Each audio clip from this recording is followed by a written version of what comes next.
Qadrli kuzatuvchilar, biz ayni damda Qashqadaryo viloyatidamiz. Qashqadaryo viloyatida tomchilab sug'orish orqali tavruz yetishtirayotgan Akmal akamning oldilariga kelganmiz. Akmal aka, assalomu alaykum.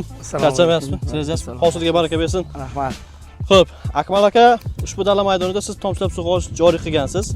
Ushbu dala maydoningizda siz har qancha muddatda tomchilab sug'orish orqali suvni o'chasiz?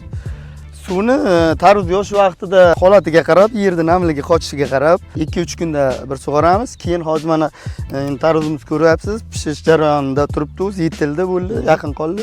2-3 kunda chiqarish xudo xolasa niyatimiz bor. Unda juda tez suvni deyarli uzmaymiz. Tushunadi. Ha, bir kundan quyib olaveradi. Yoshligida, lekin haftada 4 kun, 5 kunda sug'orilaveradi. Ha, yosh paytida 4 kun, 5 kunda bir sug'oriladi. Tavruz pishish arafasida turgan paytda bir kunda bir sug'oriladi. Ha, bir kunda bir sug'or. Xo'p, 3,5 gektarga hozir ekkansiz. Bir sug'organda necha gektarga suv ochyapsiz? 2 gektarga 11 kilovatlik nasosim bor. Shuni suvini boshqaraman. Juda hammasi yetarli. Chiroyli bo'lyapti, mana hosil ko'rib turibsiz. 2 gektarga 11 kilovatlik nasos o'rnatgansiz, soatiga 50 tonna suv chiqaradi. Magistral qurilish sifatida 75lik qurib tanlagansiz.